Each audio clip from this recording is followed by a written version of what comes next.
Le grand JT de l'éducation vous est présenté par Microsoft. Guillaume, bonjour. Bonjour Virginie, bonjour à tous. À la une de ce mardi, l'heure est aux économies pour le gouvernement et tous les ministères contribueront à hauteur de ce qu'ils représentent dans le budget national. Ce sont les mots de Bruno Le Maire, le ministre de l'économie, qui a annoncé dimanche soir 10 milliards d'euros d'économies dans le budget de l'État. 5 milliards seront pris sur les politiques nationales, les 5 autres sur les dépenses des ministères. L'éducation nationale représente donc 15% du budget de l'État, soit rendre 750 millions d'euros à Bercy. La question, comment? Écoutez la réponse de Thomas Cazenave, c'est le ministre délégué au compte public. Il était l'invité ce matin de nos confrères de France Inter. Il y a des dépenses de personnel pour 700 millions d'euros dans les ministères, là où c'est possible, parce qu'il y a des recrutements qui vont être décalés dans certains ministères, certaines agences, dans certains bureaux, dans certaines administrations. C'est juste une baisse de la masse salariale. À la fin, il appartient à chaque ministre de refaire un budget et les engagements de réarmement des services publics que l'on a pris, qu'a réaffirmé Gabriel Attal, qu'il s'agit des recrutements de policiers, qu'il s'agit de recrutements de magistrats, qu'il s'agit de recrutements d'enseignants, bien sûr qu'ils seront tenus. Mais on peut faire des économies par ailleurs, en administration centrale, dans les opérateurs. Donc on a demandé à chaque ministre de faire des économies sur ce poste-là. Alors la ministre Nicole Belloubet a été interrogée sur ce sujet. Elle a dit être solidaire au gouvernement tout en réaffirmant l'objectif qui était d'avoir les moyens en termes de personnel.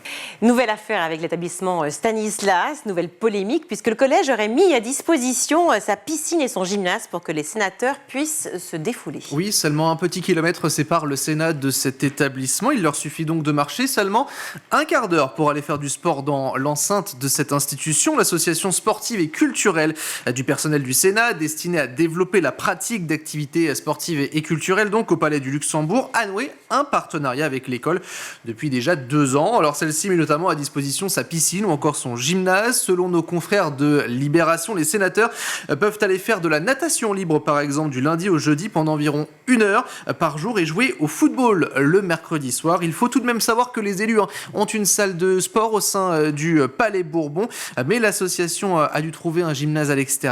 Pas de réponse pour l'heure de la part du président du Sénat. Affaire à suivre. Cette histoire à présent, celle d'un père qui attaque l'État en justice car il estime que la grammaire est préjudiciable pour sa fille. Expliquez-nous, Guillaume. Alors, l'élève de 11 ans s'est plainte dans la presse. Mon prof de sport avait dit tous TOUS.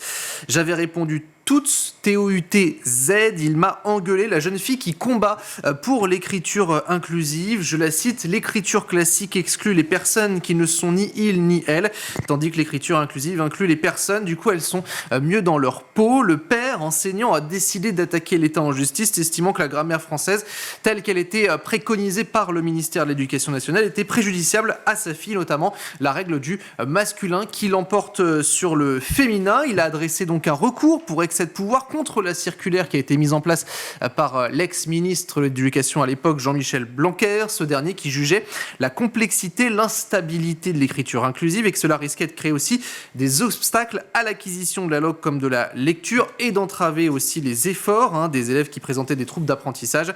C'est à la liberté d'expression que le père souhaite également s'attaquer.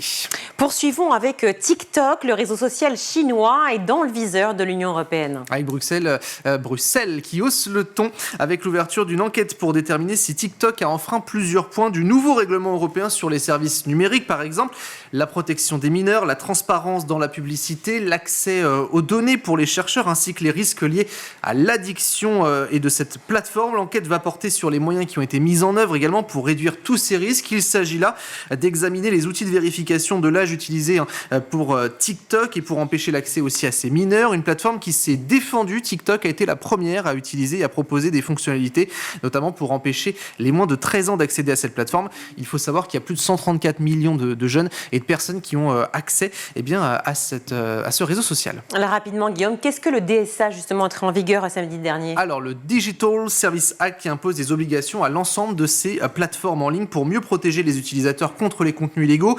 En cas de non-respect, ces plateformes s'exposent à une lourde amende jusqu'à 6% de leur chiffre d'affaires annuel mondial, voire une interdiction d'opérer dans l'Union européenne en cas de violation. C'est la deuxième procédure qui a été mise en place déjà. X, ex-Twitter, est visée par une enquête, là aussi, une enquête qui est ouverte depuis décembre dernier pour des soupçons de manquement en matière de lutte contre la désinformation, la circulation d'images violentes ou encore les incitations à la haine.